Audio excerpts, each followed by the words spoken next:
the revenue that it brings in for all those cities and counties would have just evaporated in smoke, and they would have backed down and said, okay, you don't have to do it. We'll do it another way. But they're too stupid to do that. They don't understand that the power in this country is the power of the people, and that they don't have to do anything that's outside the bounds of the Constitution. And the government can be held within the bounds, the restraints that the Constitution put upon it, that our founding fathers created so that the American people could never be enslaved. What is the They knew that nobody could come and invade this country and enslave the American people. The only way it could be done is from within if the American people allowed it to be done. What is the main goal of biometrics, retina scanning, thumb scanning? In my opinion, it is total loss of control of your destiny. If the IRS doesn't like you now, they'll just come take your house. If the IRS doesn't like you now, they'll just come and garnish your paycheck. But in the future, if they don't like you, they'll shut your card off. Well, let me give you a vision of the future. There will be no money. There won't be any driver's licenses. There won't be any insurance cards or anything like that.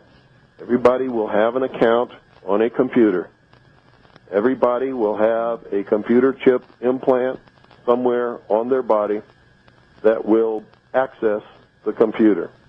Everybody, when they go to work, will get so many credits for that work, and they can go out and wave their little computer chip in their hand or whatever it is under a scanner at the supermarket and buy whatever they've got credits to buy. And if they don't have credits, they got to stay home until they get some credits. Let me stop you for a second. I read this almost every week, at least once, and it's from the April 27th, 1997 Time Magazine, The Future of Money. I'm sure you've read it. And it openly, on page 51, and anybody out there that thinks that Mr. Cooper or I are BSing you, go read it. And it says the best part, now this is their words, the best part about it is your daughter in the near future can have a chip under her skin and you won't have to buy the drinks for her at the bar. I mean, everything's insane about that paragraph. And the whole 10-page article is about how great the smart card is and then the chip. And as we know, Time Magazine is a filthy, elitist propaganda rag. So I can't see how anybody would deny this. But I guess most people only see it as a convenience. What's insane about it is that the American people think that that would be convenient or that that would be good for them. It is the ultimate in-run goal to enslave the populace and to steal what's left that's not already stolen by the elite who are engineering and machinizing all of this stuff to make it come about. Now, the goal of a debt-based economy is not to get caught stealing. And that's what they're doing, stealing the wealth and the substance and the nation right out from under us. And that's the only end result that can come out of a debt-based economy. And the only way that they can't get caught is if the people allow them to go to a cashless system. Then they can never get caught. But if they don't go to a cashless system, eventually the economy will collapse and they're going to get caught. That's exactly it. And that's why they want to go to a cashless system, and that's why they ultimately have to.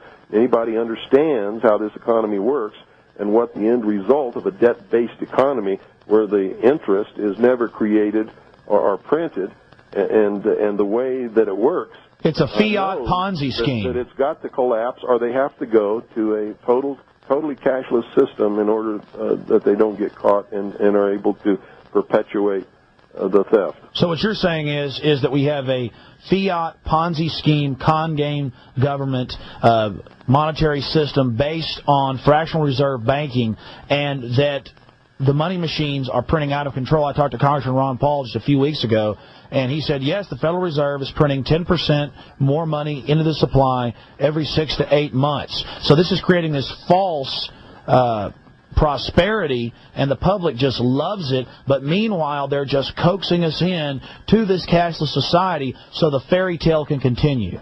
That's exactly right.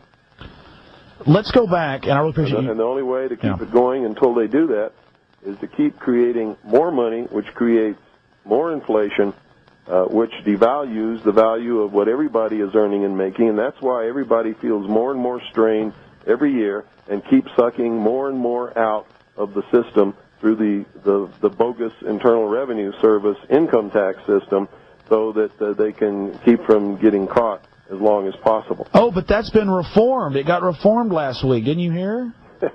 Bullshit. Oh, boy. Anybody that believes that is not playing with a full... In fact, they're not even playing with a deck of cards.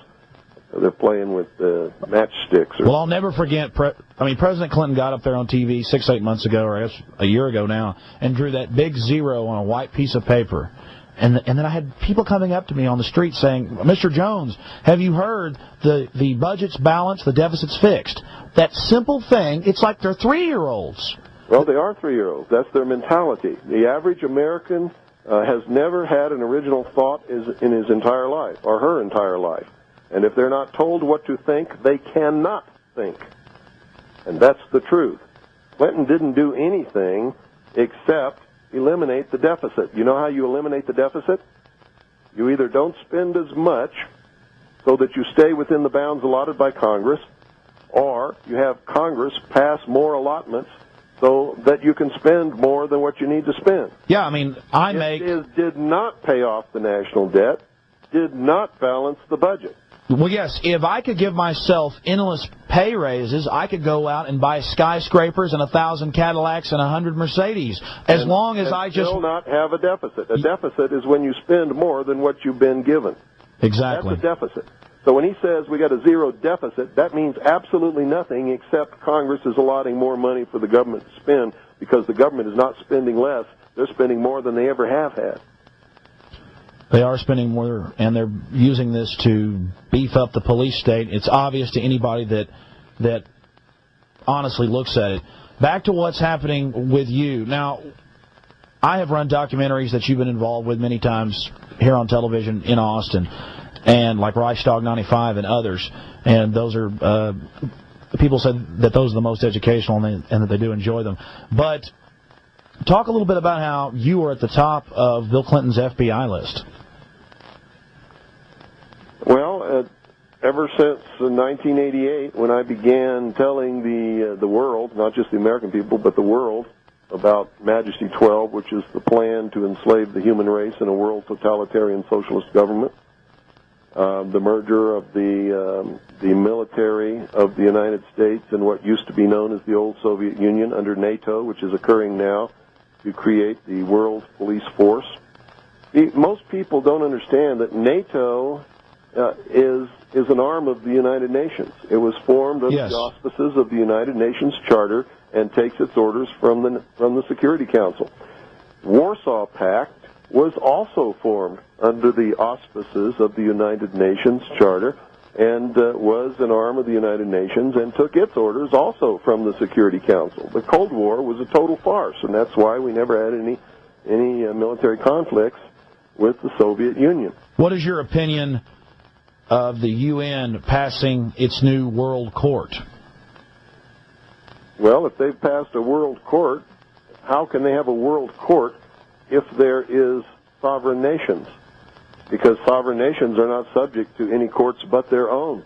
So how can they have a world court unless there's a world government to which sovereign nations have given up their sovereignty? Does the Constitution for the United States of America say that we are subject to the dictates or the jurisdiction or the rulings of a world court? Does it say that anywhere in the Constitution? No, it doesn't. And when I watch the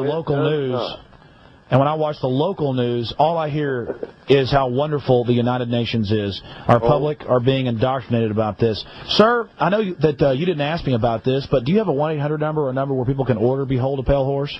No, I don't have a 1-800 number, and even if I did, they couldn't order because